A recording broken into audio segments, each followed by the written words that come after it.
दोस्तों इमेजिन करो एक ऐसी सिचुएशन की जब आप लाइफ की रेस में कॉन्फिडेंट हो, मजे ले रहे हो, लेकिन एक छोटा सा मजाक, बस एक केयरलेस मूव और पूरी दुनिया पलट जाती है। कभी सोचा है कैसा लगता है जब पैसा, इमेज और सेल्फ रिस्पेक्ट सब एक ही पल में दांव पे लग जाए। Welcome to tight corners by E V Lucas, एक स्टोरी जहां एक इंसान अपनी ऑर्डिनरी लाइफ से निकलकर एक बड़ी मेंटल मुसीबत में फंस जाता है, all because of one playful bid in A grand auction. Christie's auction house के ग्लिटरिंग हाउस, हाई सोसाइटी के आर्ट लवर्स और बीच में एक ऐसा आदमी जिसके पास बैंक बैलेंस तो है सिर्फ 63 पाउंड्स, लेकिन मस्ती और क्यूरियोसिटी अनलिमिटेड है। दोस्तों यहाँ पर शुरू होता है एक जबरदस्त रोलर कोस्टर जहाँ दोस्ती, डेयरिंग, शर्मिंदगी और जिंदगी का असली मजा सब कुछ एक स्टोरी में मिलता है। दोस्तों क्या होता है जब आपने खुद को एक इम्पॉसिबल सिचुएशन में फंसा दिया हो? क्या आप अपनी विट और करेज से बच निकलोगे या गलती का बोझ हमेशा के लिए सताएगा? दोस्तों इस वीडियो में हम बात करेंगे मेंटल टाइट कॉर्नर्स की,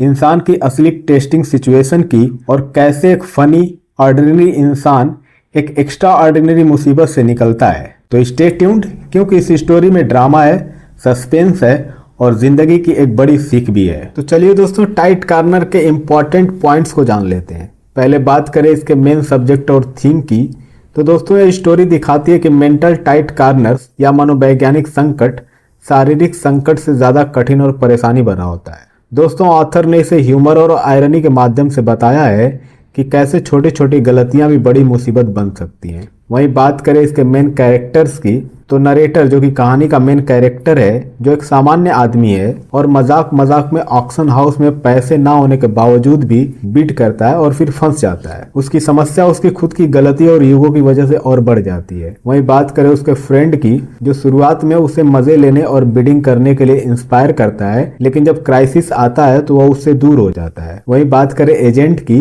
जो एकदम से नरेटर के संकट को हल कर देता है और उसे संकट से बाहर निकालता है। दोस्तों बात करें इसके मेन इवेंट की, तो नरेटर मजाक में एक महंगी पेंटिंग पर बिड कर देता है। जब उसे पता चलता है कि उसकी हालत खराब है, उसकी पैनिक बढ़ जाती है और वह उस स्थिति को खत्म करने के लिए सभी उपाय अपनाने लगता है। अंत में लक और क्विक एक्शन से वह उस टाइट कॉर्नर से बाहर निकल जाता है। दोस्तों अगर बात करें इस स्टोरी से सीख की, तो दोस्तों छोटी गलती भी जिंदगी में बड़ा संकट खड़ा कर सकती है। पैनिक में अक्सर लोग सही फैसले नहीं ले पाते। हिम्मत, समझदारी और थोड़ी किस्मत से हर मुसीबत से बाहर निकला जा सकता है। दोस्तों इस कहानी से हमें यह पता चलता है कि ईगो और प्राइड कब हमें फंसाते हैं। वहीं बात करें संबंध और संघर्ष की, तो नरेटर की ईगो और प्राइड उसकी सबसे बड़ी कमजोरी बनते हैं। फ्रेंड का व्यवहार जो मजाक में साथ देता है और फिर उसकी चुप्पी जब संकट आता है। दोस्तों एजेंट का सडन इंटरवेंशन वह एक्सटर्नल हेल्प है जो नरेटर को उसकी स्थिति से बाहर निकाल देता है। वहीं बात करें टाइटल के मीनिंग की, तो टाइट कॉर्नर्स का अर्थ है ऐसी परिस्थितियां जहां फंसे बिना निकलना संभव नहीं है। दोस्तों यह मेटाफोरिकल है जो बताता है कि जिंदगी में ऐसे मोमेंट आते हैं जब हम खुद के ही क्रिएटेड प्रॉब्लम्स में फंस जाते हैं। दोस्तों टाइट कॉर्नर्स स्टोरी हमें यह सिखाती है कि मानसिक दबाव और ईगो कब हमें फंसाते हैं और कैसे सही समय पर सही कदम और थोड़ी किस्मत से हम इन सवालों से निपट सकते हैं। दोस्तों यह स्टोरी ह्यूमर, आयरनी और लाइफ लेसन का परफेक्ट ब्लेंड है जो एग्जाम पॉइंट ऑफ व्यू से बहुत ही ज्यादा इंपॉर्टेंट है। दोस्तों वहीं बात करें टाइट कॉर्नर्स एस्से के मेन की फैक्ट्स की, तो इसके राइटर का नाम है ईवी लुकास, जो कि एक इंग्लिश ह्यूमरिस्ट, एसेइस्ट और राइटर थे। दोस्तों इस स्टोरी की शुरुआत होती है जब नरेटर अपने दोस्त के साथ क्रिस्टीज नाम के एक फेमस आर्ट गैलरी और ऑक्शन हाउस में जाता है। वहां पर बारबीजन स्कूल की पेंटिंग्स की नीलामी चल रही होती है जिनकी कीमतें बहुत ज्यादा होती हैं, जैसे 4000 गिनी। दोस्तों नरेटर के पास सिर्फ 63 पाउंड्स होते हैं और उसे आर्ट की कोई खास जानकारी नहीं होती, लेकिन वह मजाक मजाक में बोली में हिस्सा लेता है। जब एक डाउगिनी पेंटिंग पर 4000 गिनी की बोली लगती है तो नरेटर मजाक में 50 गिनी और बढ़ा देता है। उम्मीद करता है कोई और आगे बढ़ाएगा, लेकिन किसी ने भी और बोली नहीं लगाई और नरेटर को वो पेंटिंग खरीदनी पड़ जाती है, जबकि उसके पास इतने पैसे नहीं होते। दोस्तों नरेटर पैनिक में आ जाता है और अपने दोस्तों रिश्तेदारों में से पैसे उधार लेने का सोचता है, लेकिन कोई उसकी मदद करने को तैयार नहीं होता। उसका दोस्त डर कर ऑक्शन हाउस छोड़ देता है। नरेटर अकेला फंसा रहता है। दोस्तों अंत में नरेटर अपनी स्थिति खुद ऑक्शनरियर को बताने की सोचता है, लेकिन तभी एक रिच बीडर का एजेंट आता है। वह एजेंट नरेटर को 50 गिनी देने के लिए तैयार हो जाता है अगर नरेटर पेंटिंग का अधिकार उधार उसे दे दे। दोस्तों नरेटर समझदारी से 100 गिनी मांगता है और एजेंट उसे चेक देकर मामला सुलझा देता है, जिससे नरेटर की परेशानी खत्म हो जाती है। दोस्तों इस स्टोरी का मेन मैसेज है कि मेंटल टाइट कॉर्नर्स या मानसिक संकट शारीरिक संकट से ज्यादा कठिन होते हैं, लेकिन प्रेजेंस ऑफ माइंड और छोटे किस्मत से मुश्किलों से बाहर निकला जा सकता है। दोस्तों यह स्टोरी ह्यूमर, ह्यूमन फॉली और सोशल प्रेशर को लेकर एक प्रैक्टिकल लेसन भी देती है कि कैसे कभी कभी छोटी छोटी गलती बड़ी मुसीबत में बदल सकती है।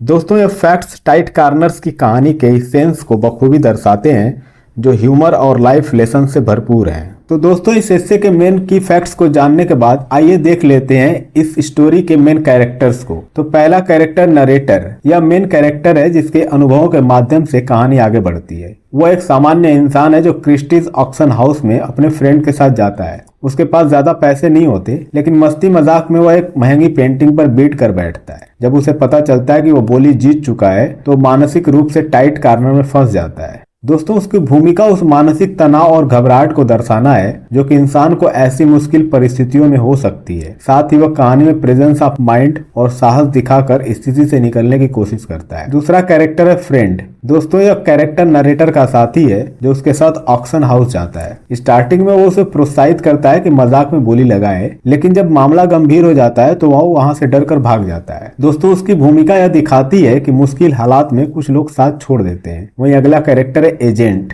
दोस्तों यह स्टोरी में एक अहम मोड़ लाने वाला कैरेक्टर है। वह एक वेल्दी बिडर का प्रतिनिधि होता है जो नरेटर के पास आता है। वह नरेटर को उस पेंटिंग का अधिकार खरीदने के लिए पैसा देता है और इसकी भूमिका नरेटर को संकट से बाहर निकालने वाली मदद करना है, जिससे कहानी का समाधान होता है। दोस्तों ये 3 कैरेक्टर स्टोरी के मेन पार्ट्स हैं जो स्टोरी को आगे बढ़ाते हैं और उसकी थीम को क्लियर करते हैं। दोस्तों नरेटर की भूमिका सबसे इम्पोर्टेंट है क्योंकि स्टोरी उसके नजरिए से ही कहीं न कहीं कही गई है और उसका मानसिक संघर्ष ही टाइट कॉर्नर्स की मुख्य विषय वस्तु है। फ्रेंड और एजेंट दोनों उसकी कहानी में सहायक और विपरीत प्रभाव डालने वाले कैरेक्टर्स हैं। दोस्तों वही हम बात करें इस हिस्से टाइट कॉर्नर्स के कैरेक्टर्स के बीच रिश्तों और संघर्षों के एनालिसिस की, तो नरेटर और उसका दोस्त शुरुआत में अच्छे साथी हैं। दोनों साथ क्रिस्टीज ऑक्शन हाउस जाते हैं। दोस्त मजाक मजाक में नरेटर को बोली लगाने के लिए इंस्पायर करता है, लेकिन जैसे ही नरेटर ने बड़ी बोली लगाई और वो फंस गया तो मित्र ने डर और असुरक्षा की वजह से उसे अकेला छोड़ दिया। दोस्तों यह दिखाता है कि जब मुश्किल हालात आते हैं तो कुछ दोस्त साथ छोड़ देते हैं और उनकी दोस्ती परीक्षण के सामने कमजोर पड़ जाती है। यह संघर्ष इमोशनल होता है जहां नरेटर मानसिक रूप से टूटता है और दोस्त भाग जाता है, जिससे नरेटर को कहीं और से सहारा ढूंढना पड़ता है। वही बात करें नरेटर और एजेंट के बीच रिश्ता और समाधान का, तो एजेंट एक व्यवसायिक कैरेक्टर है जो नरेटर के संकट में मदद करता है। वह नरेटर से पेंटिंग के अधिकार खरीदने को तैयार होता है, जिससे नरेटर की मुसीबत कम हो जाती है। दोस्तों यहाँ रिश्ते में व्यवसायिक हित और सहायक भूमिका होती है। दोस्तों अलग अलग सिचुएशंस में एजेंट नरेटर का संकट हल करके थर्ड पार्टी साबित होता है। वही बात करें सामाजिक प्रेशर और मेंटल तनाव का, तो नरेटर का असली संघर्ष उसके अंदर होता है, ईगो, प्राइड और फियर ऑफ एम्बेरसमेंट का। दोस्तों वह सोचता है कि कैसे अपनी इज्जत बचाए, पैसा कैसे उधार ले और किससे कहे। फ्रेंड का छोड़ जाना नरेटर के मनोवैज्ञानिक तनाव को और बढ़ाता है। एजेंट की सहायता पाकर वह तनाव कम हो जाता है, मगर वह यह दर्शाता है कि इंटरपर्सनल रिलेशनशिप्स की जटिलताओं और संघर्षों की वजह से मनुष्य कितना कमजोर या मजबूर हो सकता है। वही बात करें कॉन्फ्लिक्ट के परिणाम की, तो इस कहानी में संघर्ष ने नरेटर को एक इंटरनल कॉन्फिडेंस से गुजरना सिखाया, जहां उसने अपने इमोशंस और एक्सटर्नल परिस्थितियों के बीच तालमेल बैठाना सीखा। फ्रेंड के साथ टूटे रिश्ते से पता चलता है कि कठिन समय में असली दोस्त कौन है। एजेंट के साथ संबंध से प्रैक्टिकल समाधान निकलता है, यानी संघर्ष का समाधान संभव है। वही संक्षेप में कहें तो टाइट कॉर्नर्स की स्टोरी में कैरेक्टर्स के रिश्ते और उनके बीच के स्ट्रगल्स, मानव व्यवहार, दोस्ती की सीमाएं और जिंदगी की अस्थिरताओं को उजागर करते हैं। दोस्तों ये संघर्ष नरेटर के मेंटल क्राइसिस को और गहरा करता है, पर अंत में समाधान भी प्रदान कराता है, जिससे स्टोरी का मैसेज क्लियर होता है कि स्ट्रगल लोगों को अलग कर सकता है या जोड़ भी सकता है, ये सिचुएशन पर डिपेंड करता है। दोस्तों चलिए अब शुरू करते हैं इस स्टोरी को। दोस्तों यह स्टोरी राइटर ईवी लुकास के एक अनोखे अनुभव पर आधारित है, जिसमें वे मनोवैज्ञानिक टाइट कॉर्नर्स यानी मानसिक संकटों पर रोशनी डालते हैं। दोस्तों इस स्टोरी की शुरुआत एक बातचीत से होती है जहां लोग अपने अपने खतरनाक अनुभव साझा कर रहे होते हैं, जैसे बाढ़ से बचना, आग में फंसना या युद्ध का सामना करना। लेकिन राइटर कहता है कि सबसे बड़ा संकट शारीरिक नहीं बल्कि मानसिक होता है। फिर राइटर अपने अनुभव को बताता है जब वे अपने दोस्त के साथ लंदन के मशहूर क्रिस्टीज ऑक्शन हाउस गए। वहाँ बड़ी बड़ी कीमतों की पेंटिंग्स की नीलामी चल रही थी। लेखक न तो कला के बारे में जानता था, न उसके पास ज्यादा पैसे थे, सिर्फ 63 पाउंड बैंक में थे। वह मजाक मजाक में बोली लगाने के लिए गया था और उसे यकीन था कि वह परेशानी में नहीं फंसेगा। दोस्तों, शुरुआत में नीलामी कुछ सामान्य रकम से चल रही थी, जिससे लेखक ने थोड़ा मजाक मजाक में बोली बढ़ाना शुरू किया। लेकिन धीरे धीरे एक डब्बिनी की मूल्यवान पेंटिंग पर नौकरशाह ने 4000 गिनी की बोली लगाई। लेखक ने मजाक में उस बोली में 50 गिनी बढ़ा दिए। उसे उम्मीद थी कि कोई और उससे आगे बढ़ेगा, लेकिन वह स्थिति अचानक स्थिर हो गई। कोई बोली बढ़ाने वाला नहीं था। पेंटिंग का अधिकार अनजाने में लेखक के नाम पर आ गया। इसके बाद राइटर के सामने एक बड़ा मानसिक संकट आ गया। लेखक के मन में अब कई सवाल थे कि इतने सारे पैसे कहां से लाए, रिश्तेदारों से उधार कैसे ले, क्या सच बताकर ऑक्शनियर से माफी मांगे, क्या यह स्थिति उसकी साख और आत्मसम्मान को बिगाड़ेगी। दोस्त ने इस मुश्किल स्थिति में उसे छोड़ दिया, जिससे राइटर पूरी तरह अकेला और घबराया महसूस करता है। यहाँ राइटर का वास्तविक मानसिक यानी कि टाइट कॉर्नर शुरू होता है और वह निराश और भयभीत हो जाता है। दोस्तों, लगभग होपलेस होकर लेखक मन ही मन ये सोच रहा होता है कि शायद सच बता देना ही बेहतर होगा। मगर उसी वक्त एक धनी बीडर का एजेंट उसके पास आता है और उसे ऑफर करता है कि वह उसे 50 गिनी देगा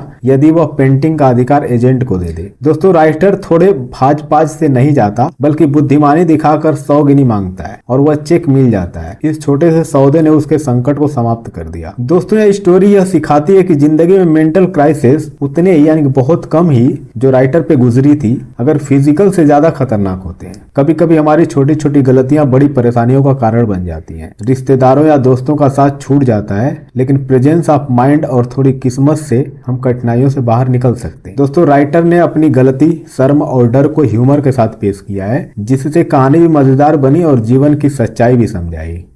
दोस्तों, वही हम बात करें इस हिस्से के कंक्लूजन की, तो टाइट कॉर्नर्स की स्टोरी हमें यह सिखाती है कि जिंदगी में हमें कई बार मुश्किल और तनावपूर्ण परिस्थितियों का सामना करना पड़ता है। ये परिस्थितियां शारीरिक हो सकती हैं, जैसे कोई हादसा या आपदा, लेकिन सबसे ज्यादा भारी और कठिन मेंटल टाइट कॉर्नर्स होते हैं, जब हमारा दिमाग और दिल फंसे हुए हालात में घबराते हैं और हम अपने मन के जंजाल से निकलने का रास्ता खोजने लगते हैं। दोस्तों, यह स्टोरी एक मजाक की तरह शुरू होती है, लेकिन अंत में जिंदगी की बड़ी सच्चाई सामने आती है कि बिना सोचे समझे लिए गए फैसले हमें बड़े संकट में डाल सकते हैं। दोस्तों, हीरो की परेशानियां, उसकी शर्मिंदगी, उसके डर और उसका संघर्ष यह बताता है कि हम सभी कभी न कभी ऐसी स्थिति में फंसे होते हैं जहां खुद पर या दूसरों पर विश्वास खो देते हैं। लेकिन यह स्टोरी हमें उम्मीद भी देती है कि जब हम धैर्य, समझदारी और थोड़े हास्य के साथ मुश्किलों का सामना करते हैं तो किस्मत भी हमारा साथ देती है और हम उस तंग कोने से बाहर निकल जाते हैं। In conclusion, tight corners is not just humorous incident but a valuable life lesson. यह बताता है कि चाहे कैसी भी मुश्किल घड़ी हो, calmness, courage and a little bit of luck can help us overcome our toughest challenges। जिंदगी में टाइट कॉर्नर्स के बाद राहत भी जरूर आती है। इसलिए जब अगली बार आप किसी कठिन परिस्थिति में फंसे तो याद रखें इस स्टोरी को कि हिम्मत और समझदारी से हर मुश्किल राह आसान हो सकती है। तो दोस्तों, आपको ये वीडियो कैसी लगी? उम्मीद है आपको ये वीडियो बहुत ही ज्यादा पसंद आई होगी। तो और आगे की लिटरेरी सफर को जानने के लिए इस चैनल को लाइक करें, शेयर करें और सब्सक्राइब करना बिल्कुल भी ना भूलें। Thank you so much.